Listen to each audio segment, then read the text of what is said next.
नेयं श्रीपुरुषोत्तममुनिगणे वेदाधिकीर्यं विभुं तमोदाकरयुक्तमेव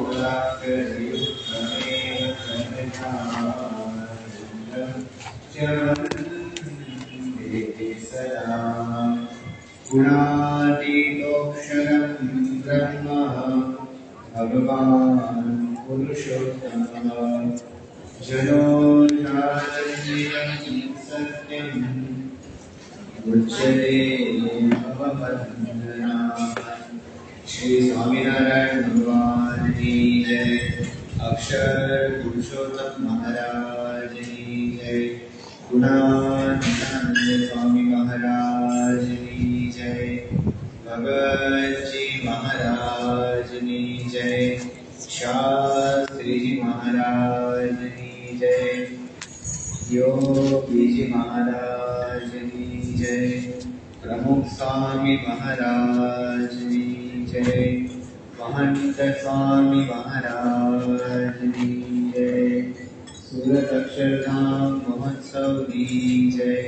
कार्यकर सुवर्ण महोत्सव की जय। आंतरिक साधना में मुख्य जे 6 विचारों છે એનો અભ્યાસ કરી રહ્યા છે। તેમાં સૌપ્રથમ આપણે પ્રાપ્તિના વિચારનો અભ્યાસ કર્યો। ત્યારબાદ છેલ્લા 2 દિવસથી આપણે ભગવાનના કર્તાપણાનો વિચાર એ કરી રહ્યા હતા। મહાન સાંઈ મહારાજ ગુરુપદે આવ્યા પછી તેમની સૌથી પહેલી જન્મ જયંતિ એ બોચાસણમાં ઉજવાઈ હતી અને જન્મ જયંતિમાં જ્યારે સ્વામીશ્રીને આશીર્વાદ આપવાના હતા ત્યારે મહાન સાંઈ મહારાજ એવું બોલ્યા હતા કે ભગવાનના કર્તાપણાના વિચારથી મને તો અંતરમાં ખૂબ જ શાંતિ રહે છે। આવું વાક્ય સ્વામી બોલ્યા હતા। એટલે સત્પુરુષ તો સિદ્ધ છે, એમને કોઈ સાધનની જરૂર પડતી નથી, પરંતુ આપણને એક ઉપદેશ આપ્યો સ્વામીએ કે આપણા જીવનમાં પણ શાંતિ રહે। ઘણીવાર સત્સંગ આપણે કરીએ શાંતિ માટે, પણ સત્સંગ કરતા કરતા પણ અશાંતિ ઊભી થાય। એ અશાંતિ ઊભી થવાનું કારણ સત્સંગ નથી, એ સત્સંગ તો શાંતિ માટે છે, પરંતુ સત્સંગમાં આવ્યા પછી પણ અમુક સમજણો આપણે દ્રઢ ન કરેલી હોય, અમુક જ્ઞાન આપણે સિદ્ધ ન કરેલું હોય, એટલા માટે વિક્ષેપ આવે। શ્રીજી મહારાજે ગરડા મધ્ય પ્રકરણના 60મા વચનામૃતમાં વાત કરી છે, વિક્ષેપ ટાળેલું વચનામૃત છે। એમાં મુક્તાનંદ સાંઈ મહારાજને પ્રશ્ન પૂછ્યો છે કે મહારાજ આ સંસારને વિશે તો જાત જાતના વિક્ષેપ આવતા હોય છે, પરંતુ એ વિક્ષેપની વચ્ચે કઈ સમજણ રાખવામાં આવે તો એ વિક્ષેપ લડે નહીં। હવે પ્રશ્ન છે એટલો સમજણપૂર્વકનો છે, આપણને ખબર પડે। પ્રશ્નમાં કીધું કે વિક્ષેપ કેમ કરીને ન આવે, એટલે કે બહારની પરિસ્થિતિ ટળે એવું નથી પૂછ્યું, પણ અંતરમાં કઈ સમજણને તો વિક્ષેપ લડે ને એવું પૂછ્યું છે। મુક્તાનંદ સાહેબને ખબર છે કે સંસારનો સ્વભાવ જ છે, તો વિક્ષેપ ક્યારેય ન આવે એવું બનવાનું નથી। એવી પરિસ્થિતિ જ આપણા જીવનમાં આવે નહીં જેને કારણે આપણને દુઃખ થાય એવું બનવાનું નથી, પણ એટલું શક્ય છે કે પરિસ્થિતિમાં પણ આપણે એવી સમજણ રાખીએ જેને કારણે આપણને દુઃખ ન થાય। આપણે પહેલા જ દિવસે વાત કરી હતી કે એક જ રણ સંગ્રામ છે, એક જ રથ છે, એક સરખી પરિસ્થિતિ છે, છતાં અર્જુન લડે છે, કૃષ્ણ હસે છે।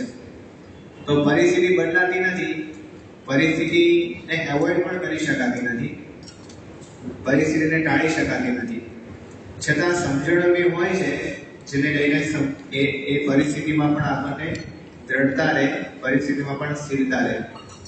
ગુણાનંદ સાહેબ વાતમાં લખ્યું છે કે પગમાં કાંટો ન વાગે એના માટે આની પૃથ્વીને ચામડાથી મઢી દેવી એ અશક્ય છે, પણ પોતાના પગમાં જોડા પહેરી લેવા એ સુગમ ઉપાય છે। એવી જ રીતે દુઃખની કોઈ પરિસ્થિતિ જ ના આવે એવું સર્જન તો અશક્ય છે, પરંતુ એ દુઃખ આપણને નડે નહીં એવું અંદરનું આપણું પક્કર બની જાય એ શક્ય છે, અને એ આપણે કરવું એવો સ્વામીનો આદેશ છે। તો મુક્તાનંદ સ્વામી જ્યારે પ્રશ્ન પૂછે છે મધ્ય 60માં ત્યારે મહારાજે ત્યાં 3 વિચારોની વાત કરી છે. મહારાજે કહ્યું કે ભગવાનના મહિમાનો વિચાર હોય, જગતના નાશવંતપણાનો વિચાર હોય અને આત્મ વિચાર હોય. આ 3 વિચાર જો દ્રઢ હોય તો અમને એવું જણાય છે કે વિક્ષેપ ક્યારે નડે નહીં. મહારાજ કે અમને એવું જણાય છે એટલે કે એમને જે જણાતો હોય તો સિદ્ધાંત હોય, તો સિદ્ધાંત એ છે કે આ 3 પ્રકારની સમજણ હોય તો કોઈ રીતે વિક્ષેપ એ મનમાં ક્યારે આવે નહીં. તેમાંથી પહેલો જે વાત હતી ભગવાનના મહિમાનો વિચાર. ભગવાનનો મહિમાનો વિચાર એટલે પ્રાપ્તિનો વિચાર અને ભગવાનના કર્તાપણાનો વિચાર એ આપણે જોઈ ગયા. બાકીના જે 2 વિચાર મહારાજે મધ્ય સાઈડમાં કીધા એ છે નાશવંતપણાનો વિચાર એટલે કે સાંખ્ય વિચાર અને આત્મ વિચાર. હવે સાંખ્ય વિચાર અને આત્મ વિચાર આપણા માટે ખૂબ જ અગત્યના છે. સામાન્યપણે આપણને આ વિચારો કરવા ગમે નહીં. મહિમાનો વિચાર કરવો ગમે, મહિમાની વાતો સાંભળવી પણ ગમે, પણ વિષય ખંડની વાતો સાંભળવી અને વિષય ખંડનો વિચાર કરવો એ સામાન્યપણે કોઈને ગમે નહીં. છતાં પણ આપણા માટે ખૂબ જરૂરી છે, કારણ કે એ જ્યાં સુધી ના થાય ત્યાં સુધી આપણો સત્સંગ અધૂરો છે. સ્વામી પોતાની વાતમાં લખ્યું છે કે સાંખ્ય વિના અડધો સત્સંગ છે. એટલે વર્ષોથી સત્સંગ કરીએ છતાંય સત્સંગ અધૂરો રહે, પૂરો ના થાય, કારણ કે સાંખ્ય વિચાર ના હોય, કારણ કે આત્મ વિચાર એ ન હોય. ગુણાનંદ સ્વામી જ્યારે સાધુ થયા, મહારાજને દર્શન આપીને કીધું કે હવે બ્રહ્મ તેજ સુખાય છે એટલે ઘર-બારનો ત્યાગ કરીને સાધુ થવા આવી જાઓ. ગુણાનંદ સાહેબ તરત નીકળ્યા અને મહારાજ પાસે પહોંચ્યા. મહારાજ ઘર બાળીને આવ્યા તો ગુણાનંદ સ્વામી એટલે મૂળજી શર્મા કે ના મહારાજ ઘર તો એમને જ છે, મહારાજ ઘર બાળીને આવો પછી સાધુ કરીએ. એટલે પછી તરત નીકળી પડ્યા ઘર બાળવા માટે. મુક્તાન સાહેબ કે મહારાજ તો ખરેખર એવું કરશે, મારે કે પાછા બોલાવો. મુક્તાન સાહેબ પાછા ગયા અને કીધું કે મહારાજ તો અંદરની ઘર બાળવાની વાત કરે છે, બહારથી તો ઘર ભલે રહ્યું. ત્યારે મૂળજી શર્માએ કીધું કે અંદરમાં તો ઘર હતું જ ક્યાં બાળવું પડે. તો અંતરમાં હંમેશા સદા નિર્લેપ રહેતા હતા, પરંતુ એ ગુણાનંદ સ્વામીને જ્યારે સાધુ થઈ ગયા પછી એમના ઘરેથી પૂર્વાશ્રમના ઘરેથી તેડું આવ્યું હતું કે તમે સાધુ ના થશો, તમે પાછા ગૃહસ્થમાં આવી જાઓ. એ વખતે ગુણાનંદ સ્વામી સાથી કીધી કે चित्त की वृत्ति एक है, चाहे तहाँ लगाओ, चाहे तो हरि की भक्ति करो, चाहे तो विषय कमाओ. ગુણાનંદ સાહેબ કે ચિત્તની વૃત્તિ એક જ છે, કાં તો એ ભગવાનમાં જોડાય કાં તો વિષયમાં જોડાય, પણ બંને સાથે ના બને. શેતો અને તાલ એ બે સાથે બને નહીં, બેમાંથી એક જ હોઈ શકે, બંને ક્યારે ના હોઈ શકે. પછી ગુણાનંદ સાહેબ બીજું ઉદાહરણ આપ્યું કે ઘોડે સવાર હોય એ એક સમયે એક જ ઘોડા પર બેસી શકે, એક સાથે 2 ઘોડાની સવારી કોઈ દિવસ કોઈ વ્યક્તિ કરી ન શકે. એમ ચિત્ત એક જ છે, તો કાં તો ભગવાનમાં જોડો કાં તો વિષયમાં જોડો, વિષય બીજો કોઈ ઉપાય નથી. અને આપણી ઈચ્છા કેવી હોય કે ભગવાનમાં પણ આપણે જોડવું છે અને સાથે સાથે જગતમાં પણ જોડવું છે. મહારાજે ગરડા 27માં કીધું છે કે જીવને પંચ વિષય છે એની વિશે જીવન પણ મરે ગયું છે. એટલે કે જે માછલીને તમે જળમાંથી બહાર કાઢો તો તડફડતા મરી જાય, એમાં જીવને પંચ વિષય ના આપો ને તો એનાથી રહેવાય નહીં, એ તડફડવા માટે. આપણો વિચાર આપણે કરીએ, અહીંયાથી કેટલાક ને ચા ભાવતી હશે, તો જો એક ટાઈમ ચા ના મળે, આપણે તડફડિયા મારતા નથી પણ મન તો તડફડિયા મારે કે હવે ક્યારે ચા મળશે. કોઈનું કોફીનું હોય, કોઈને ચાનું હોય, બાકી ભોજનનું તો આપણે બધાને જ છે. એક દિવસ ભોજન ના મળે તો આપણું મન તડફડિયા મારે જ છે. એને આપણે વ્યસન ગણતા નથી પણ અંતે તો વ્યસન જ છે, કારણ કે રોજ વધારે ને વધારે જોઈતું હોય, રોજ જોઈએ, પાછું 3 ટાઈમ જોઈએ, 5 ટાઈમ જોઈએ. તો મહારાજે કીધું જીવન પણ મરી ગયું છે, પંચ વિષય એ જીવન બની ગયા છે, એટલા માટે એને ભગવાનનું સુખ આવતું નથી. ગરડા પ્રથમ પ્રકરણના 44માં વૈષ્ણવ મહારાજને પ્રશ્ન પૂછાયો છે. સોમનાથ આચાર્ય મહારાજને પ્રશ્ન પૂછ્યો કે મહારાજ તમે જે પ્રસંગની વાત કરો છો, મારે જે પ્રસંગની વાત કરી કે સત્પુરુષનો પ્રસંગ હોય ભગવાનનો પ્રસંગ હોય તો સત્સંગમાં દ્રઢ પ્રીતિ થાય અને સંસારમાંથી પ્રીતિ મળે. તો સોમલા કાજરીએ મહારાજ તમારો જ પ્રસંગ આખો દિવસ કરીએ છે, છતાં અમને સત્સંગમાં જોયેલી દ્રઢ પ્રીતિ કેમ થતી નથી? ત્યારે મહારાજે કીધું કે અડધો અમારો સંગ કરો છો અને અડધો જગતનો સંગ કરો છો, એટલે પ્રીતિ થતી નથી. આજે અડધું રહી જાય છે ને, એમાં જ આપણે અડધા થઈ જઈએ છીએ. અધૂરું રહે. સત્સંગ પણ કરવાનો અને જગતનો સંગ પણ કરવાનો. એવું કહેવાય છે કે the enemy of best is better. આપણને થાય કે શ્રેષ્ઠ વસ્તુ છે એનું વિરોધી કોણ હોય તો ખરાબ વસ્તુ, પણ એવું નથી. શ્રેષ્ઠ વસ્તુનો વિરોધી કોણ છે? સારી વસ્તુ. કારણ કે સારી વસ્તુમાં લોકોને સંતોષ મળી જાય તો શ્રેષ્ઠ સુધી પહોંચી જ ના શકે.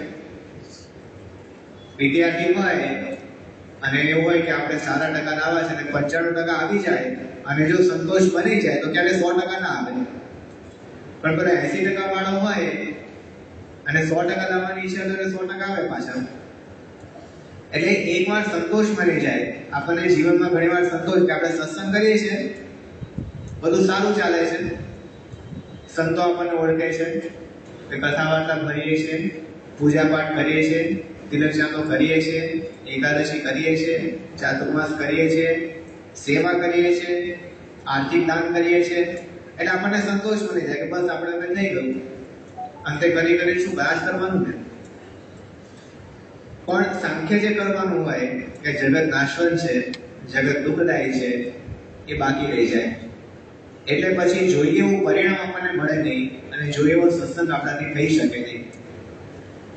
ગુણાનંદ સ્વામી કહે છે કે આપણી ભક્તિ છે, આપણે જે માળા ફેરવીએ, આરતીમાં આવીએ, પૂજા કરીએ, દંડવત કરીએ, તપ ઉપવાસ કરીએ, બધું ભક્તિમય છે, ભગવાનને રાજી કરવા માટે કરીએ છીએ. એવી રીતે આ સાંખ્ય વિચાર પણ ભક્તિ છે. સ્વામી પોતાની વાતમાં 6ઠા પ્રકરણની 41મી વાત છે, એમાં સ્વામી લખે છે કે અમે ગોપાળાનંદ સ્વામી, કૃપાનંદ સ્વામી બધા રોજ સવારે 3:30 વાગે જાગી અને મન સાથે લડી લેતા અને ગોષ્ઠી કરતા. સવારે 3:30-4 વાગે ઉઠીને ગોષ્ઠી કરે. ઉઠતા વેત સ્વામી લખે છે કે પછી આખો દિવસ ફુરસત મળે નહીં, સત્સંગની પ્રવૃત્તિ એટલી બધી કે આખો દિવસ સમય ના મળે, એટલે સવારે વહેલા ઉઠી અને ગોષ્ઠી કરીએ. અને ગોષ્ઠીમાં શું વાતો કરીએ કે આ જગત નાશવંત છે, આ જગત ઝેર છે, આપણે આત્મા છીએ, આવી બધી ગોષ્ઠી કરીએ. તો ગુણાનંદ સ્વામી કે અમને જોઈને કેટલાક લોકો એવું કે આ બધા મસાણિયા ભેગા થયા છે. મસાણિયા એટલે કે સ્મશાનમાં જે રહેતા હોય, તો કે મસાણિયા ભેગા થયા છે. કેમ? તો કે મહારાજે શિક્ષાપત્રીમાં લખ્યું છે કે બ્રાહ્મે મુહૂર્તે શયનમ વિહાય, એ સવારે ઉઠી અને નાહી ધોઈને પછી પૂજા કરીને પછી બીજું કામ કરવાનું. તે આ તો દાતણ કર્યા વગર, નાયા વગર એમ ઊભા થઈને બેસી જાય છે અને વાતો કરે છે. અને સ્વામીને કે આ લોકો આવી વાતો કરે કે આ બધા મસાણે ભેગા થાય છે, તો નવા લોકો હોય ને, જે નવા સાધુ હોય, નવા સત્સંગી હોય, તો બધાને મળી જાય. એ વાત સાચી છે કે સવાર ઉઠી તો નાવું ધોવું જોઈએ અને આ તો આવી રીતે બધા ગોષ્ઠી કરે છે. પણ સ્વામી કે એને ક્યાં સમજાય કે આ પણ એક સૂક્ષ્મ ભક્તિ છે. જગતને ખોટું કરવું, અંતરથી જગતને બાળી નાખવું, એવી રોજ પ્રેક્ટિસ કરવી, એ પણ એક ભક્તિ છે. અને એ ભક્તિ કરે ત્યારે સ્વામી કે આ ભક્તિ ટકે છે. એ સૂક્ષ્મ ભક્તિ જો ન કરવામાં આવે તો સ્થૂળ ભક્તિ ટકતી નથી. મારા જે લોયા સંદર્ભમાં વાત કરી છે કે ગમે તેવો સત્સંગી હોય, સ્તુતિ કરતો હોય પણ નિંદા કરતો થઈ જાય. એનું કારણ શું કીધું? વિષય ખંડન નથી. વિષયમાં આસક્તિ હોય અને જ્યારે સંત વિષયનું ખંડન કરશે ત્યારે ઊભું નહીં રહેવાય. સ્તુતિ કરતો હશે, એ ખાલી સ્તુતિ કરતો બંધ નહીં થાય પણ નિંદા કરતો થઈ જશે. ગુણાનંદ સ્વામી આ વૈષ્ણવ લાગત 3.5 વર્ષ સુધી રોજ વંચાવ્યું. ક્યાં સમજવા જેવી વાત છે. 3.5 વર્ષ સુધી કરવા જેવું છે. અહીંયા 3.5 વર્ષ સુધી રોજ કથામાં લોયા સતત. પછી જોઈએ કેટલા જણા આવે છે, વિષય ખંડનની વાતો ગમે એવી નથી હોતી, કોઈને ના ગમે, પણ એ કર્યા વગર છૂટકો નથી. એવું સ્વામી આપણને સમજાવ્યું છે કે સ્વામી કીધું કે સાંખ્ય વિના અડધો સત્સંગ છે. તો હવે સાંખ્ય શું છે એ આપણે વિચાર કરીએ તો ગુણાતીતાનંદ સ્વામી સાંખ્યની ઘણી બધી વાતો કરી છે. એ બધાનો સાર કાઢીને આપણે વિચારીએ તો એવું આવે છે કે સાંખ્ય બે વસ્તુ છે, એક તો પરિણામ અને બીજું પરિમાણ. બહુ નજીકના શબ્દો છે. પહેલું છે પરિણામ અને બીજું છે પરિમાણ. પરિણામનો અર્થ થાય છે કે અંત, એનું ફળ, અને પરિમાણનો અર્થ થાય છે કે માપ, કેટલું છે એ. તો સ્વામીએ કીધું કે સાંખ્ય વિચાર એમાં શું કરવાનું હોય છે. તો પહેલું તો આપણે જે જગતને જોઈએ છીએ એ જગતનું પરિણામ વિચારવાનું કે અંતે આ જગત નાશ પામી જવાનું છે. તો આપણે તેને નાશવંતપણાનો વિચાર કરીએ કે જગતનું પરિણામ કહીએ એક સરખું થયું. અને બીજી વાત કરીએ કે પરિમાણ એટલે કે જગતનું સુખ કેટલું છે અને ભગવાનનું સુખ કેટલું છે એ તુલના કરવી, જાણવું કે આ જગતમાં કેટલું સુખ છે એ પરિમાણ. તો ક્રમશઃ આપણે જોઈએ સૌથી પહેલી વાત સ્વામી કરી પરિણામ એટલે કે આ જગત કેટલો સમય રહેશે એનો વિચાર કરો. સ્વામી પોતાની વાતમાં લખ્યું છે કે 100 વર્ષ મોરે નાથમાં કોઈ નહોતું, અને વિચારી જો તો 100 વર્ષ પછી પણ નાથમાં કોઈ રહેવાનું નથી, માટે આ જગત નાશવંત છે. આપણે વિચાર કરીએ આપણી પાસે ઘર છે, બંગલો છે, આપણા સગા સંબંધી છે. 100 વર્ષ પહેલા એ કોઈ નહોતા, અને આજથી 100 વર્ષ પછી બધું બદલાઈ ગયું હશે. તમારું ઘર પણ નહીં હોય, તમે પણ નહીં હો, હું પણ નહીં હોઉં, અને આપણા કોઈ સંબંધી પણ નહીં હોય જેને આપણે અત્યારે જોઈએ છીએ. તો 100 વર્ષ પછી પણ કંઈ નથી, 100 વર્ષ પહેલા પણ કંઈ નથી, વચમાં પડ્યું જૂઠા જેવું એવો આ સંસાર છે. એવો વિચાર સ્વામી આપણને આપ્યો. પછી સ્વામીએ વાતમાં કહ્યું કે સાંખ્ય કેવી રીતે કરવો. તો સ્વામી કે જોવું કે દેહ મરી જાય છે, દેહ ઘરડો થાય છે. સ્વામી કીધું કે નિત્ય પ્રલય, નૈમિતિક પ્રલય, પ્રાકૃતિક પ્રલય, આત્યંતિક પ્રલયનો વિચાર કરવો. એ વિચાર કરીએ તો આપણને સાંખ્ય દ્રઢ થાય છે. સંસ્કૃતમાં સુભાષિત છે કે ધનાની ભૂમો પશવશ્ચ ગોષ્ઠે નારી ગૃહદ્વારી સખા સ્મશાને દેહશ્ચિતાયામ પરલોક માર્ગે ધર્માનુગો ગચ્છતિ જીવૈઃ. ધનાની ભૂમો, જ્યારે આપણે મરી જઈએ છીએ ત્યારે શું થાય છે, સાથે કોણ આવે છે, કેટલું સાથે આવે છે. તો પહેલું કીધું ધન. સૌથી વધારે આપણને આસક્તિ હંમેશા ધનમાં હોય, અને અત્યારે તમે પધરામણી કરે છે તો અનુભવ થાય છે. બધા હરિભક્તો સામેથી વાત કરે છે, ગુરુભાઈ વાત કરે કે સ્વામી બધું જ ધનને લઈને છે. ગઈકાલે જ એક હરિભક્તે વાત કરી કે સ્વામી જ્યાં સુધી પૈસા મારી પાસે હતા ને ત્યાં સુધી બધા મને પૂછતા હતા, જેવા પૈસા ગયા તે બધાએ પૂછવાનું બંધ કર્યું. સગા સંબંધી હોય, સગા વહાલા હોય, જેને આપણે વહાલા ગણ્યા હોય, જેમને આપણે વહાલા છે આપણે માન્યું હોય, પણ પૈસા ગયા પછી તમે જમો છો કે નહીં, તમે જીવો છો કે એવું પણ કોઈ પૂછતું નથી. એટલે લોકમાં રહેવા માટે પૈસા સૌથી વધારે પ્રિય હોય છે. પણ એ પૈસાનું શું થાય છે તો તેનું ધનાની ભૂમો, ધન છે જમીનમાં જ રહી જાય છે. પહેલાના સમયમાં જમીનમાં દાટીને ધન રાખતા, હવે બેંકમાં રહી જાય છે એવું કહીએ તો ચાલે. ધનાની બેંકે, ધન બેંકમાં રહે છે. ધનાની ભૂમો પશવશ્ચ ગોષ્ઠે, સંપત્તિ હોય, પશુઓ હોય, પશુઓ સંપત્તિ કહેવાતા, તો એ ક્યાં રહી જાય છે તો ગોષ્ઠમાં, તબેલામાં, ગમાણમાં રહી જાય છે. પશવશ્ચ ગોષ્ઠે નારી ગૃહદ્વારી, નારી છે અર્ધાંગની કીધી છે, તો એ નારી પણ બારણા સુધી જ રહે છે સાથે.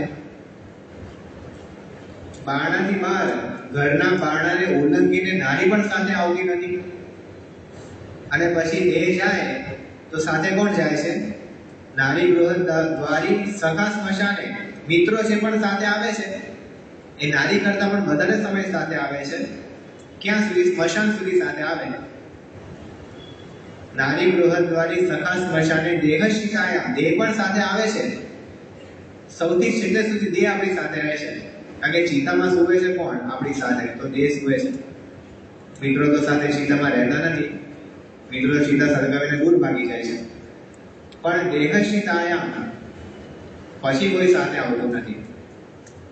પછી જીવ એકલો જાય છે. એ ધર્મ અને કર્મને સાથે લઈને જાય છે, પણ બીજું કોઈ વ્યક્તિ એ જીવની સાથે દેહ મૂક્યા પછી આવતું નથી. તો આ બધો વિચાર આપણે કરીએ, એનાથી સ્વામી આપણને સમજાવ્યું કે સાંખ્ય દ્રઢ થાય છે. અને સાંખ્ય દ્રઢ કરવા માટે શ્રેષ્ઠ ઉદાહરણ મહારાજે પણ આપ્યું હોય અને સ્વામીએ પણ આપ્યું હોય તો એ જનક રાજાનું ઉદાહરણ છે. આપણને બધાને જનક રાજાની કથા ખ્યાલ છે, છતાં ફરી એકવાર સાંખ્યને દ્રઢ કરવા માટે યાદ કરીએ કે જનક રાજા વિદેહી કહેવાતા, અનાસક્ત કહેવાતા, રાજ્ય કરતા હતા, છતાં પણ રાજ્યમાં એમને ક્યાંય બંધન નહોતું. તો એકવાર બે ગામના વ્યક્તિઓ, રાજ્યના વ્યક્તિઓ, એમને શંકા છે કે આ રાજા વિદેહી કહેવાય છે, પણ આટલા બધા રાજ્યની વચ્ચે રહે છે, આટલા બધા વિષય ભોગવે છે, તો એ વિદેહી કેવી રીતે કહેવાય? એટલે આ પ્રશ્ન કોને પૂછવો? એટલે રાજાને જ પ્રશ્ન પૂછવા માટે ગયા. પણ હવે ભૂલી ગયા હશે કે રાજા વાજાને વાગ રહે, એની સાથે કોઈ દિવસ છેડતી ન કરાય, એને ક્યારે બતાવાય નહીં. તો જનક રાજાને જઈને પૂછ્યું કે જનક, તમે વિદેહી કહેવાઓ છો, તો તમે રાજ્ય વચ્ચે રહો છો, રાજ્ય આટલું બધું સંભાળો છતાં વિદેહી કેમ કહેવાઓ છો? જનકે પ્રશ્ન સાંભળ્યો અને પછી સિપાહીઓને આદેશ કર્યો કે આ લોકોને કેદ કરી નાખો. સિપાહીઓ આવીને સીધા કેદ કર્યા અને સૂચના આપી કે આવતીકાલે તમને ફાંસી ચડાવવામાં આવશે, એટલે તમારી પાસે 1 રાતનો સમય છે. તો કે મારો વાંક શું? કે વાંક કઈ ને, પ્રશ્ન પૂછે તમારો વાંક. એટલે આ તો બિચારા પછતાયા કે આ એક પ્રશ્ન પૂછવા ગયા ને આપણું તો મૃત્યુ આવ્યું સામેથી. તે આખી રાત જેલમાં રહ્યા કે આવતીકાલ સવાર છેલ્લો સૂરજ આપણે જોઈશું, પછી આપણે આ લોકના દર્શન કરવાના નથી. એટલે એકદમ ચિંતામાં હતા. સવારે રાજાએ પછી બંનેને બોલાવ્યા અને કીધું કે તમને હું એક ચાન્સ આપું છું. આ તેલ ભરેલું પાત્ર છે, બંનેના હાથમાં તેલ ભરેલું છોલો છે, તેલથી ભરેલું પાત્ર આપ્યું અને કીધું કે આમાંથી એક પણ ટીપું તેલ નીચે પડવું ના જોઈએ. અમુક વાર કથામાં આપણે અલગ અલગ સાંભળીએ છીએ, ક્યારેક તેલ છે, ક્યારેક પાણી છે, એવું પણ સાંભળીએ છીએ. પણ અંતે પાત્ર ભરેલું હતું અને કીધું કે આ પાત્ર તમારે નગરમાં ફેરવવાનું છે, તમારી શોભાયાત્રા કાઢવાના છે. એટલે આગળ પાછળ પેલા સાજ સમાજ સાથે તમારે નગરમાં ફરવાનું. અને એક પણ ટીપું જો નીચે પડ્યું તો તમારી પાછળ સિપાહીઓ તૈયાર છે, ઉઘાડી તલવારે ચાલશે. અને જો ટીપું નીચે પડ્યું તો એ જ સેકન્ડે તમારું માથું પણ ધડથી હેઠું પડી જશે. એટલે વધારે ગભરાયા અને પછી ચાલ્યા, આખા નગરમાં ફર્યા. નગરમાં ફરીને પાછા આવ્યા અને રાજાએ પૂછ્યું, નગર કેવું લાગ્યું? તો કે જોયું છે જ કોણે? નગર સામે દ્રષ્ટિ ક્યાં કરી છે? કારણ કે તેલનું ટીપું પડે તો માથું ઉડી જવાનું હતું, તો નગર સામે કોણ જોવે? તેલ સામે જોતા હતા પેલો. રાજાએ પૂછ્યું કે રાત્રે તમે જેલમાં હતા તો તમને સુવર્ણનો પલંગ આપ્યો હતો, ખાવા પીવાની બધી વ્યવસ્થા કરી હતી, તો એ તમને કેવું લાગ્યું? તો કે ખાધું પીધું છે જ કોણે? આખી રાત ચિંતામાં પસાર થઈ છે, કાંઈ જોયું નથી, કાંઈ ખાધું નથી, કંઈ જ ભોગવ્યું નથી. રાજાએ કીધું કે બસ આ જ તમારા પ્રશ્નનો જવાબ છે કે હું નગરમાં રહું છું, રાજ્યમાં રહું છું, પરંતુ મને સતત અનુસંધાન છે કે બધું એકવાર નાશ પામી જવાનું છે. એટલે આમાં મારું કંઈ છે જ નહીં. આ અનુસંધાનને લઈને હું હંમેશા સ્થિર રહી શકું છું ને વિદેહી રહું છું. આવો સાંખ્ય વિચાર જો દ્રઢ હોય તો આપણે પણ અનાસક્ત રહી શકીએ. શ્રીજી મહારાજે ઉપદેશમાં લખ્યું છે કે ક્રિયતે વસ્તુનો યસ્ય લોભસ્ત ખલુ નશ્વરમ યદર્થમ ક્રિયતે તચ્ચ શરીરમ ક્ષણભંગુરમ. ધર્મવૃત્તમાં મહારાજે સંતોનો ઉપદેશ આપતા શ્લોક લખ્યો છે કે જે વસ્તુ માટે લોભ કરવામાં આવે છે એ વસ્તુ પણ નાશવંત છે, અને જેના માટે વસ્તુ પ્રાપ્ત કરવાની ઈચ્છા થાય છે એ શરીર પણ નાશવંત છે. આ નાશવંતનું અનુસંધાન આપણને કાયમ રાખવું પડે. અને આ વાત વારંવાર અલગ અલગ જગ્યાએ કહેવામાં આવી છે. આપણે ગીતાની વાત કરતા હતા તો ગીતામાં પણ કૃષ્ણ ભગવાને જે ઉપદેશ આપ્યો અર્જુનને, એમાં પ્રધાનપણે સાંખ્ય અને આત્મ વિચારનો ઉપદેશ આપણને જોવા મળે છે. ગીતામાં શ્લોકો છે, વાસંસી જીર્ણની યથા વિહાય, ઉદાહરણ આપ્યું છે કે જેમ આપણે જૂના વસ્ત્રોનો ત્યાગ કરી અને નવા વસ્ત્રો પહેરીએ છીએ, એમ આ જીવ છે એ જૂના શરીરનો ત્યાગ કરીને નવું શરીર ગ્રહણ કરે છે. અને આ સાયકલ ચાલુ જ રહે છે. લખ્યું છે જાતસ્ય હિ ધ્રુવો મૃત્યુ ધ્રુવમ જન્મ મૃતસ્ય ચ. આ કેટલી અદ્ભુત વાતો આપણા શાસ્ત્રમાં કરેલી છે. જન્મ અને મૃત્યુને સાથે સાથે રાખે છે કે જે જન્મે છે એનું મૃત્યુ નિશ્ચિત છે અને જે મરે છે એનો જન્મ પણ નિશ્ચિત છે. આને કોઈ ટાળી શકતું નથી. એટલે જન્મે ત્યારથી મનમાં વિચાર આવો છે કે આનું મૃત્યુ નિશ્ચિત છે. બીજા માટે નહીં પણ આપણા માટે પણ વિચાર આવો છે કે આપણે જ્યારથી જન્મ્યા છે ને ત્યારથી આપણું મૃત્યુ એ નિશ્ચિત છે. તો આ એક અગત્યની વસ્તુ છે. અને ગીતામાં એવા પણ શ્લોકો છે કે ન હન્યતે હન્યમાને શરીરે, બે વસ્તુ ભેગી રાખી છે. હન્યતે ન હન્યતે અને હન્યમાને શરીરે. હણી શકાય એવું આ શરીર છે, એની અંદર હણી ન શકાય એવો આત્મા રહેલો છે. તો એ વસ્તુ નોખી છે. મહારાજે કીધું કે જે ગુણો આત્મામાં છે એ ગુણો દેહમાં નથી, અને દેહમાં જે અવગુણો છે એ અવગુણો આત્મામાં નથી. બે વસ્તુ તદ્દન નોખી છે એવું સમજવું. અને બીજું એ પણ મહારાજે વાત કરી કે હંમેશા ભગવાનના સુખ સામે દ્રષ્ટિ રાખવી. એટલે સ્વામી પોતાની વાતમાં જે લખ્યું છે કે પહેલું તો આપણે પરિણામ જોવું કે અંતે આ બધું નાશ પામી જવાનું છે, અને બીજું કે પરિમાણ જોવું કે આ જગતમાં સુખ છે એની નાની, પણ એ સુખ કેટલું છે અને સુખ કેવું છે. એના માટે એક શ્રેષ્ઠ ઉદાહરણ આપણને પ્રાપ્ત થાય તો ઉપનિષદમાં પ્રાપ્ત થાય છે. કઠોપનિષદ છે, અને કઠોપનિષદની અંદર નચિકેતાની વાત આવે છે.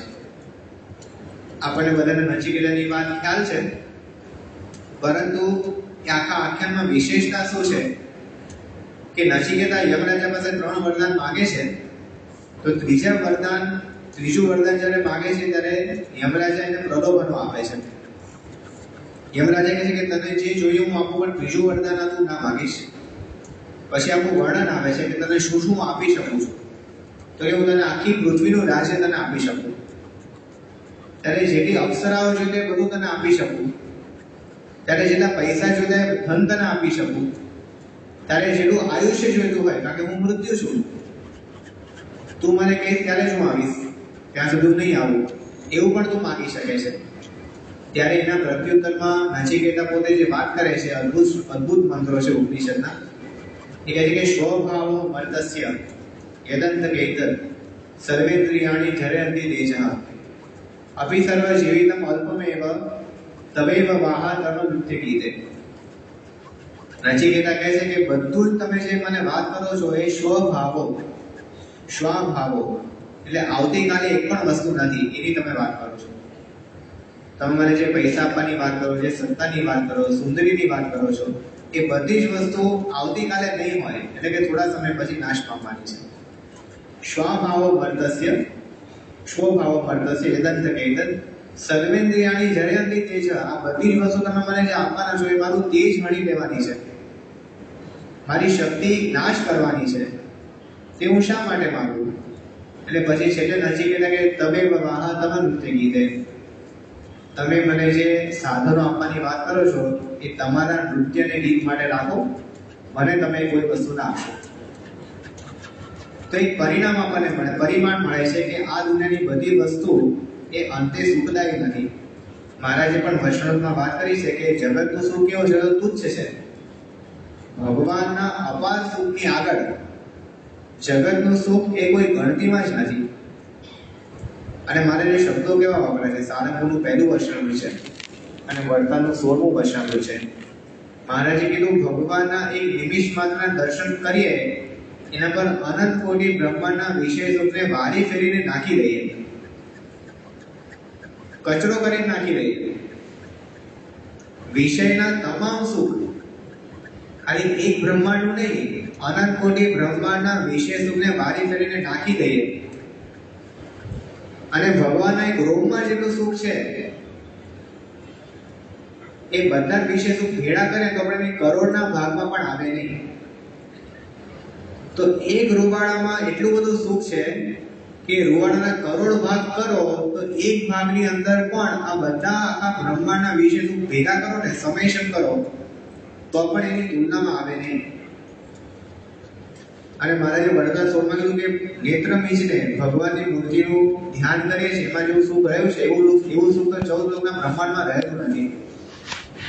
તો 14 લોકનું બ્રહ્માંડ એ જેના ખાલી એક ક્ષણ માત્રની સ્મૃતિ આગળ એ નકારું થઈ જાય છે એવું ભગવાનનું સુખ છે. એટલે ભગવાનના સુખની કમ્પેરિઝનમાં વિશ્વનું સુખ કાંઈ નથી. અને એનાથી પણ આગળ ભણતર સ્વામી એવું ઉદાહરણ આપ્યું. સ્વામી કે અક્ષરધામમાંથી મચ્છરું ઉતર્યું. હવે શબ્દો આપ્યા સ્વામીએ. હવે અક્ષરધામમાં મચ્છર જ નથી, પણ સ્વામી આપણને ઉદાહરણ આપણે સમજાવવા માંગે છે કે અક્ષરધામમાંથી મચ્છરું ઉતર્યું, તે જણ બધા લોકમાં પસાર થતી અહીંયા આવી, એ જણને લઈને આખું લોક સુખી છે. એટલે અક્ષરધામમાં જે સૌથી તુચ્છ વસ્તુ ગણાય છે, સૌથી ફેંકી દેવા જેવી, ફરી ક્યારે જોવા જેવી નહીં વસ્તુ ગણાય છે, એ વસ્તુના કેટલાય ભાગ કરો અને એક અલ્પ ભાગમાં આખું લોક સુખી છે. તો અક્ષરધામના સુખની આગળ આની શું ગણતરી? કોઈ ગણતરીમાં જ ના આવે. તો આટલું બધું અક્ષરધામનું સુખ અને આ લોકનું સુખ તો કઈ ગણતરીમાં જ નહીં. તો મહારાજે આપણને સમજો કે સુખની આપણી ઈચ્છા રાખી. શ્રીજી મહારાજે વડતાલના 19મા વસણમાં વાત કરી છે. આપણે વડતાલ 19 જાણીએ છીએ કે મહારાજ કીધું કે જ્યારે આ જીવને ભરતખંડને વિશે મનુષ્યને પ્રાપ્ત થાય છે ત્યારે ભગવાનના અવતાર ભગવાનના સાધુ જરૂર પૃથ્વી પર વિચરતા હોય છે. તેની આ જીવને જ્યારે ઓળખાણ થાય ત્યારે ભગવાનનો ભક્ત થાય છે. પણ પછીની વાત શું છે આપણે જાણીએ છીએ. પણ પછી શું કીધું કે આને ભક્ત થયો પછી એને વિષયમાં સુખ રાખવું એ શોભે નહીં. એના માટે પછી જગતના વિષયનું સુખ કેવું છે તો કાક વિષ્ટા તુલ્ય છે. કાગડાની વિષ્ટા, જે વિષ્ટા ખાય એની પણ વિષ્ટા. તો વિષ્ટાની વિષ્ટા જેવું છે જગતનું સુખ. પુરુષોત્તમના પ્રીતિમાં મહારાજે લખ્યું છે કે જે એકાંતિક ભક્ત છે એના માટે આ વાત મનુષ્ય મહારાજે જ્યારે વૈષ્ણવ એપ્લિકેશનની ગોષ્ઠી ચાલતી હતી ત્યારે સ્વામીએ સામેથી આ વાત પોતાની અમને બતાવી હતી.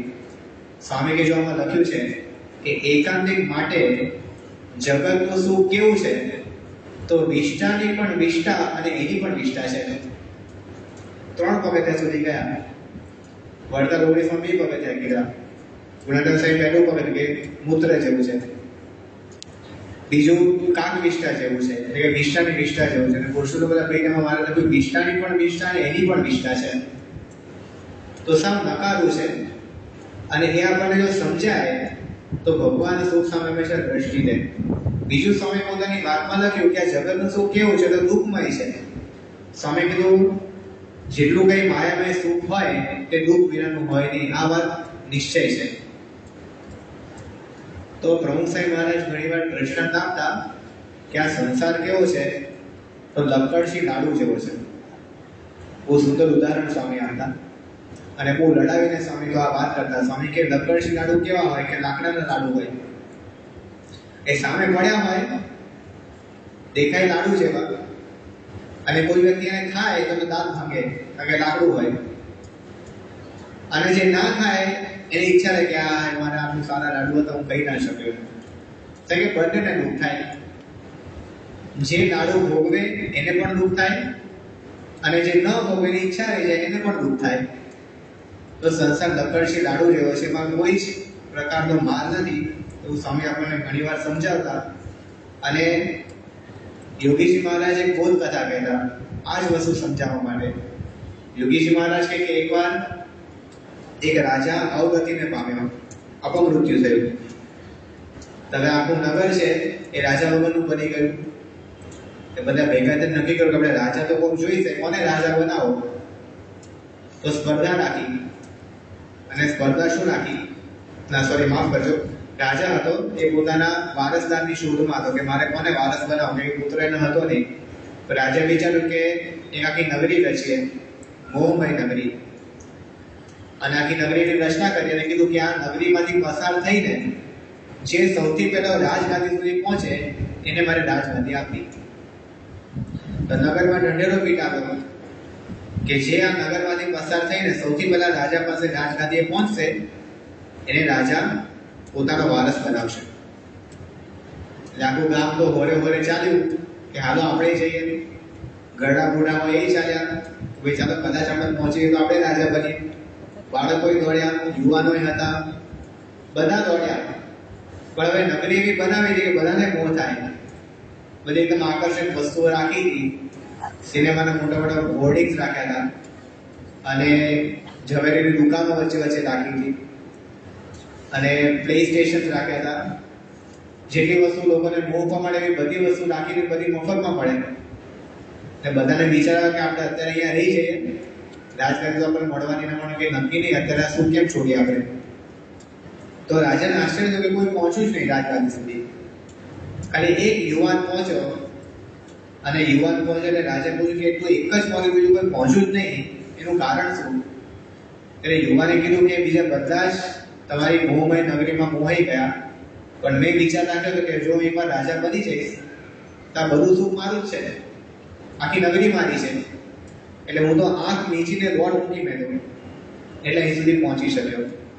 એમ જગતના સુખ સામે આંખ નીચી દેવી અને ભગવાનના સુખ સામે દ્રષ્ટિ રાખવી એ સાંખ્યનો વિચાર છે, સાંખ્યનો ઉપાય છે. ભગતજી મહારાજના વખતમાં એક સંત હતા, અત્યારે મને નામ યાદ નથી, તો ગઢડાના સાધુ હતા અને મોટી ઉંમરના હતા. એટલે ભગતજી મહારાજે એમને કીધું કે તમે ભગવાનનું ધ્યાન કરો, તમે વ્યવહાર ઘણો બધો કરો છો, શાસ્ત્રનો અભ્યાસ પણ તમે ઘણો બધો કરેલો છે, પણ હવે તમારી ઉંમર થઈ છે, તમે ભગવાનનું ધ્યાન કરો. તો એ સાધુએ વાત કરી કે હવે નેત્ર બીજીને ભગવાનનું ધ્યાન કરો એમાં મને સંકોચ થાય છે, લાજ આડી નડે છે. તો ભગવાનમાં લાજ શું નડે? તો કે હું આંખો બીજીને ધ્યાન કરીશ તો લોકો મને કહેશે કે આખા આ ઘરડો સાધુ છે, આખી જિંદગી ધ્યાન કરીને હવે ધ્યાન કરવા બેઠો, ને લોકો મારી ટીકા ટિપ્પણી કરશે. ત્યારે ભગતજી મહારાજે વાત શું કરી? ભગતજી મહારાજ કે આ જગત એક દિવસ તો આંખો બીજવાની છે, તો અત્યારે કેમ નહીં? જે જગત સામે એક દિવસ આપણે જોવાનું નથી, આંખો બંધ કરી દેવાની છે, તો અત્યારથી આંખો કેમ બંધ ન કરવી એવો ઉપદેશ ભગતજી મહારાજે આપ્યો હતો. તો આ પણ એક વાત છે. બીજી વાત આપણને સમજાવવામાં આવે છે કે જગતનું સુખ અલ્પ છે. શ્રીજી મહારાજે વૈષ્ણવમાં કહ્યું છે, ગરડા અંત્ય પ્રકરણનું 27મું વચનામૃત છે અને ગરડા મધ્ય પ્રકરણનું 1લું વચનામૃત છે. એમાં મહારાજે કીધું કે વિષયમાં જે સુખ રહેલું છે એ પૃથક પૃથક રહેલું છે. એક વિષય ભોગવો તો એક જ પ્રકારનું સુખ આવે. મહારાજે દ્રષ્ટાંત આપ્યું છે કે જેમ તમે નેત્રથી જુઓ તો રૂપનું સુખ આવે, પણ સ્પર્શનું સુખ ના આવે, અને સ્પર્શ કરો તો સ્પર્શનું સુખ આવે પણ ગંધનું સુખ ના આવે, અને ગંધ લો તો ગંધનું સુખ આવે પણ શબ્દનું સુખ ના આવે. એટલે કોઈ પણ એક વિષય એવો નથી કે જે તમને સંપૂર્ણ સુખી કરી શકે. અને એકદમ પ્રેક્ટિકલ વાત છે. આપણે વિચાર કરો તો અત્યારે કેવું હોય કે બધાને કે આપણે આઈસ્ક્રીમ ખાઈએ, તો આઈસ્ક્રીમ ખાઈએ પણ આઈસ્ક્રીમ ખાલી આઈસ્ક્રીમ ખાવા પૂરતો ના હોય. આઈસ્ક્રીમ ખાવો છે પણ ક્યાં ખાવો છે? એસીમાં બેસીને ખાવો છે. અને ખાલી એસીમાં બેસીને આઈસ્ક્રીમ ખાવો છે એવું નથી, સાથે થોડું સંગીત વાગતું હોય. પૂજ્ય નારાયણ સાંઈ ઘણી વાર આ બધી વાતો સમજાવે કે આપણે સંગીત વાગતું હોવું જોઈએ. સરસ સંગીત વાગતું હોય પછી આઈસ્ક્રીમ ખાવાની મજા આવે. તો એક વિષયનું સુખ છે અને બીજા વિષયના સુખની અપેક્ષા રહે છે. એનો આઈસ્ક્રીમ તમને સંડાસમાં ખાવા આપે તો કે સામે રહેવા તો ઉલટી થઈ જશે. અહીંયા તો એમાં પાયખાનું હોય અને વર્ષોથી ગંધાતું જનરલ પાયખાનું એમાં તમને મૂકે કે અહીંયા તમે બેઠીને શાંતિથી આઈસ્ક્રીમ ખાઓ. સમય અહીં નહીં, આઈસ્ક્રીમ ખાવાની મજા અહીંયા ના આવે. અને એમાં પણ પાછું કહેવામાં આવે કે ભાઈ તમારું બહુ અપમાન કરવામાં આવે, અતિશય અપમાન. કોઈ તમને બોલી જાય અને પછી તમને કોઈ આઈસ્ક્રીમ ખાઓ તમે તો ના મજા આવે. શબ્દનું દુઃખ આવ્યું તો સ્વાદનું સુખ નથી આવતું, ગંધનું દુઃખ આવે તો સ્વાદનું સુખ નથી આવતું. એમાં બધા વિષયની એકબીજાને અપેક્ષા છે. પણ મહારાજે કીધું કે ભગવાનનું સુખ કેવું છે તો ભગવાનનું એક દર્શન કરે ને તો પણ બધી ઇન્દ્રિયો વિરામ પામી જાય. એક જ સુખમાં બધું સુખ રહેલું છે. તો આવું પરિમાણ આપણે વિચારી રાખવું. અને બીજું કે જગતનું સુખ પરિસ્થિતિના આધીન છે. સંતો ઘણીવાર ઉદાહરણ આપતા હોય છે, એટલે કે રમૂજમાં વાત કરતા હોય છે કે એકવાર પતિ પત્ની હતા અને કંઈક પ્રશ્ન થયો તો પતિ તાત્કાલિક કોર્ટમાં ગયો અને કીધું કે મારે આજે ને આજે મારી પત્ની પાસે છૂટાછેડા જોઈએ છે. એટલે પેલા વકીલે પૂછ્યું કે ભાઈ તમે 10 વર્ષ લગ્નને થયા છે તો હવે અચાનક તમને તાત્કાલિક ધોરણે છૂટાછેડા કેમ જોઈએ છે? તો આ પતિએ કીધું કે મને મારી પત્નીએ ગેંડો કીધો એટલે મને દુઃખ થયું છે, મારે છૂટાછેડા જોઈએ છે. વકીલ તો પાછા ઊંડા ઉતરે કીધું કે ભાઈ ચાલો મને વાત કરો કે ભાઈ ક્યારે કીધું, કઈ જગ્યાએ કીધું? તો કે આજથી 10 વર્ષ પહેલા જ્યારે મને લગ્ન થયા ત્યારે મને એને આવો ગેંડો કીધો હતો, મને ઘરમાં જ કીધો હતો મને. તો આને આશ્ચર્ય કે 10 વર્ષ પહેલા કીધું તો અત્યારે શું છે, તાત્કાલિક છૂટાછેડા જોઈએ છે? તો કે ગઈકાલે પ્રાણી સંગ્રહાલયમાં ગયો, હવે જોયું કે ગેંડો કેવો હોય, પહેલા જોયેલો નહીં, તે ખબર પડી કે મને આવો કીધો છે, ઘરમાં નથી રહેવાની સાથે. તો પરિસ્થિતિને આધીન છે, પરિસ્થિતિ બદલાય, કઈ પ્રશ્ન ઉભો થાય કે તરત આપણને એ વસ્તુમાંથી અરુચિ થઈ જાય છે. તો આવું જગતનું સુખ છે, એમાંથી વૈરાગ્ય પામવાની વાત છે. ઘણીવાર આપણને લાગે કે લોકો સુખ્યા હોય છે જગતમાં, પણ અમે પણ અત્યારે વિચરણ કરીએ તો ઘણીવાર લાગે કે ભાઈ મોટો બંગલો છે, બધી પ્રકારે સુખ શાંતિ છે, તો આવું સુખ આપણને મળે તો સારું, એવી આપણને ઈચ્છા થઈ જાય. પરંતુ અંતે જે વ્યક્તિ પાસે સુખ હોય છે, વ્યક્તિ તો દુઃખી જ હોય છે પાછો. પ્રમુખ સાહેબ મહારાજ 1977ની સાલમાં લંડન ગયા હતા અને લંડનમાં બધા હરિભક્તોની ઈચ્છા થઈ કે આપણે ઠાકોરજીને અને બાપાને થોડો જળ વિહાર કરાવીએ, દરિયા કિનારે લઈ જઈએ. ત્યાં તો બધા દરિયા કિનારા કેવા હોય, બધા ઉઘાડા ફરતા હોય, એટલે કે આમાં તો કે આપણે મેળ પડે નહીં, સ્વામીની મર્યાદા સચવાય, એટલા માટે કોઈ આમ શાંત દરિયા કિનારો હોય ત્યાં આપણે જવું પડે. તપાસ કરતા ખબર પડી કે લોર્ડ મોન્ટેગ્યુ નામના એક વ્યક્તિ છે અને એનો પોતાનો પર્સનલ દરિયા કિનારો છે. હવે એકદમ આલિશાન બંગલો હતો અને દરિયા કિનારો પોતાનો ખરીદેલો, એટલે એની માલિકીનો. અને પછી હરિભક્તે એનો સંપર્ક કર્યો અને કીધું કે અમારા સ્વામીજી આવ્યા છે તો અમારે ત્યાં એક દિવસ તમારે ઘરે રહેવું છે અને દરિયા કિનારે અમારે ઠાકોરજીને સ્નાન વગેરે કરાવવું છે.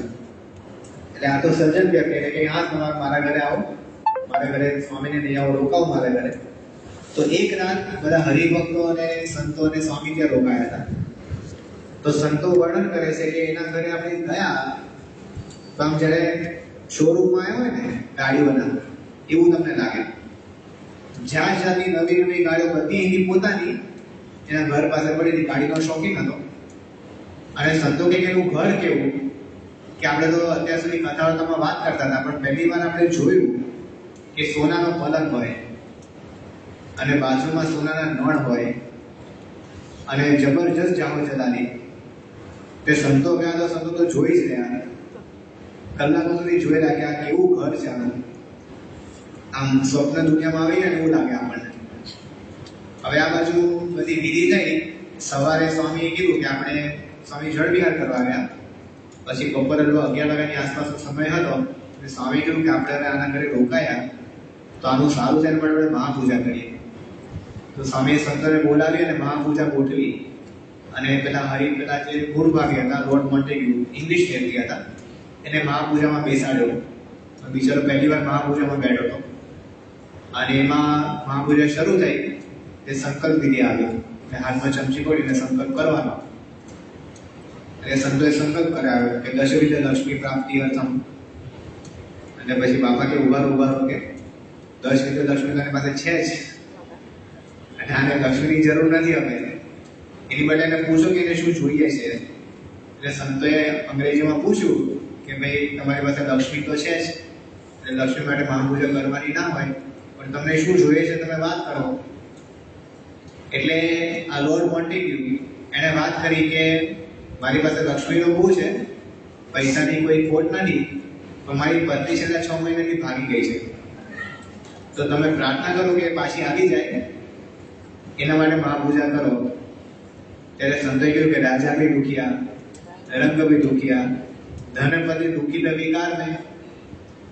તો કે બિચારા આટલો સુખી છે, આપણને સુખી લાગે છે, પણ એને અંતે કંઈક તો દુઃખ છે. પછી સ્વામી મહાપૂજા કરાવીને ખરેખર થોડા વાર પછી પાછી આવી ગઈ.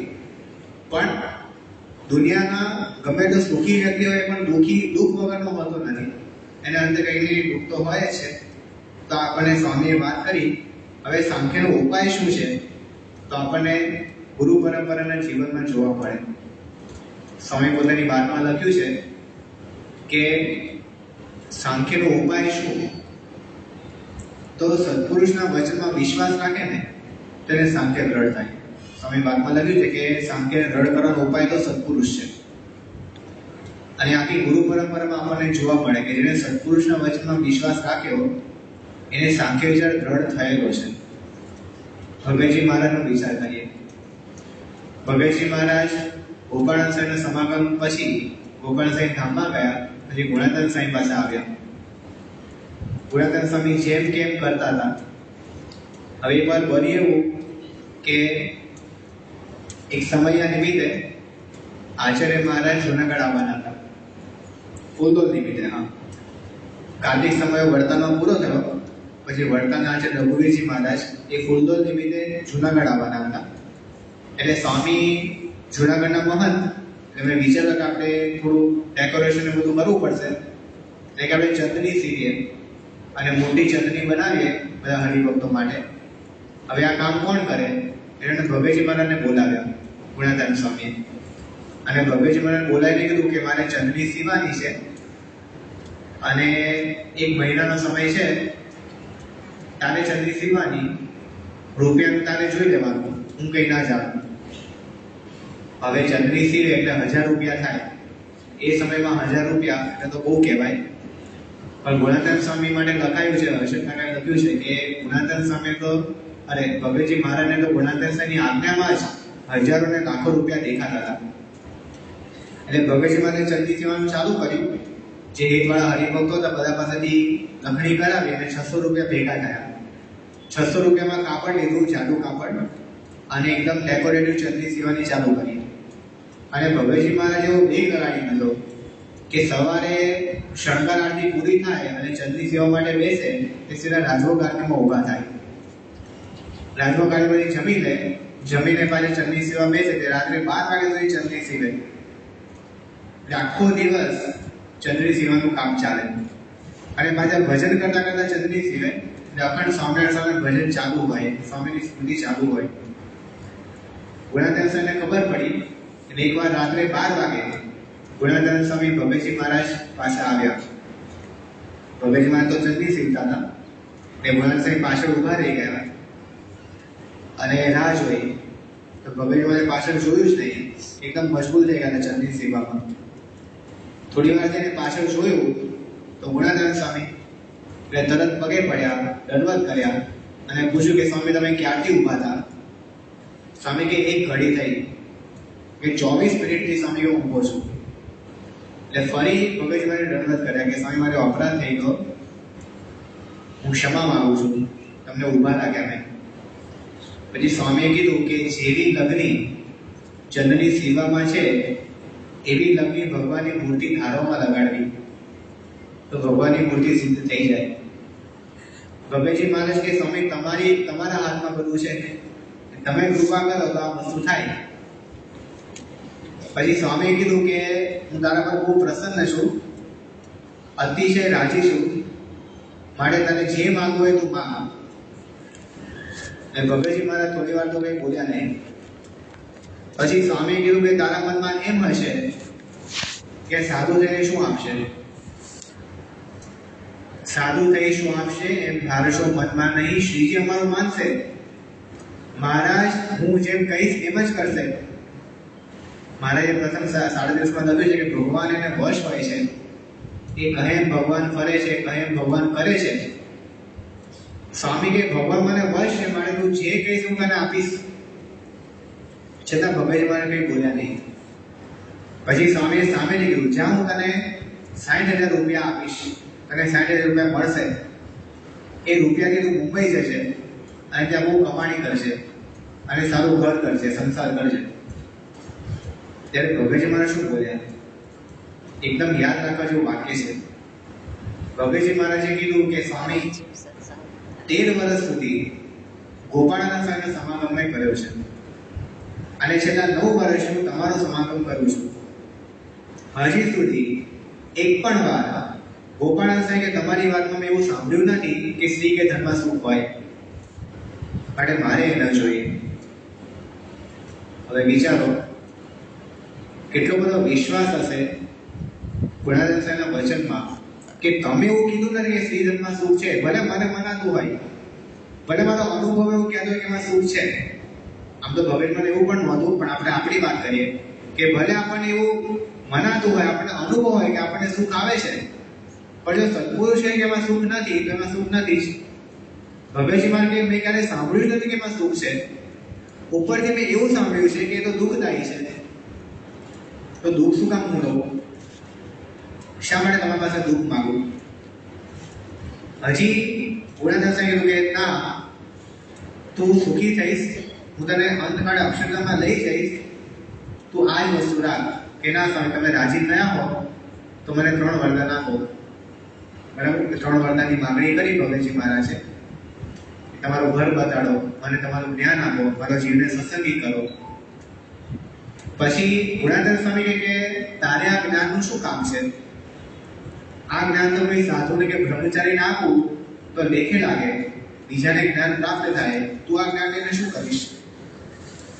ત્યારે ભગતજી મહારાજ ફરી બોલ્યા. ભગતજી મહારાજ કહે છે કે મારે તો તમારું જ્ઞાન જોઈએ, અને એ વિના તમે મને આખી પૃથ્વીનું રાજ્ય આપશો કે મને ઇન્દ્રનું રાજ્ય આપશો કે ગમે તે સત્તા આપશો તોય મારે જોઈતી નથી.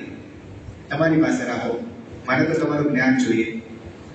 તો ભગતજી મહારાજના જીવનમાં જેવો નિશ્ચય હતો કે સત્પુરુષે ક્યારેય કીધું નથી. સ્વામી પોતાની વાતમાં લખ્યું કે વિષય સુખમાં સુખ રહેલું છે, તો કોઈ મોટા કલમ મૂકી નથી. કોઈ પણ મોટા શાસ્ત્રોમાં, કોઈ પણ મોટા ધર્મગુરુએ ક્યારેય પણ એવી કલમ મૂકી નથી કે વિષયમાં સુખ છે તો શા માટે વિષયમાં સુખ માનવું? અને આ તો ગુરુ પરંપરાની વાત થઈ, ભગતજી મહારાજની વાત થઈ, પણ જે વ્યક્તિ આવી રીતે સાંખ્ય વિચાર કરે છે એને આ દ્રઢતા થાય છે. ખાલી ઉદાહરણ તરીકે ડોક્ટર સ્વામીને આપણે લઈએ. ડોક્ટર સ્વામી વર્ષોથી ઘણીવાર કથાવાળામાં પણ કહેતા હોય છે કે આપણે જ્યારે પૂજા કરવા બેસીએ ત્યારે બધું બાળી નાખવું, અને પોતે કરે છે. સ્વામી કે આપણે મરી જવું, રોજ પૂજા કરતા પહેલા એકવાર મરી જવું. જે શિવલાલ શેઠ કરતા હતા ને, કે શિવલાલ શેઠ આખું પોતાનું સામ્રાજ્ય, પોતાના બધા પૈસા, પોતાના કુટુંબી, પોતાનો દેહ બાળીને એની રાખ ઉપર બેસીને ધ્યાન કરતા. તો ડોક્ટર સ્વામી આપણે પણ એવું કરવું, રોજ મરી જવું. વિચાર કરો કે આપણું શરીર બળી જશે, આ વાળ આપણે કેટલા ધ્યાનથી ઓળીએ છીએ, કેટલું જતન કરે છે વાળનું, એ વાળ ઘાસની જેમ બળી જશે. આપણી ચામડી કેટલું ધ્યાન રાખે છે આપણી ચામડીનું, એ ચામડી કાગળની જેમ બળી જશે, આખું શરીર બળી જશે. એવો વિચાર કરવાનો, મરી જવાનું, અને પછી ભગવાનનું ધ્યાન કરવાનું. હવે ડોક્ટર સાહેબ વર્ષોથી વિચાર કરતા હતા, તો આજે આપણને એમના જીવનમાં દેખાય કે ખરેખર એમને કોઈ જગ્યાએ આસક્તિ નહીં, કોઈ વ્યક્તિથી પ્રભાવિત થાય નહીં, કોઈ વસ્તુની ઈચ્છા રાખે નહીં. ડોક્ટર સ્વામી 2009ની સાલમાં કે 10ની સાલમાં લગભગ સ્વામી અમેરિકા ગયા હતા. ડોક્ટર સ્વામી હવે અમેરિકામાં ગયા અને સાહેબને નવા ચશ્મા કરાવવાના હતા. જૂના ચશ્મા જૂના થઈ ગયા હતા, એટલે ગ્લાસ બદલવાનો હતો, ચશ્મા નવા કરવાના હતા. એટલે ડોક્ટર સાહેબે કીધું કે આ જે તમને યોગ્ય લાગે ચશ્મા લઈ આવજો. હરિભક્તોને વિચારે કે સ્વામી તમને ઘણા વર્ષોથી ચશ્મા છે, આપણે એકવાર નંબર ફરી કઢાવી લઈએ, નંબર ચેક કરાવીએ.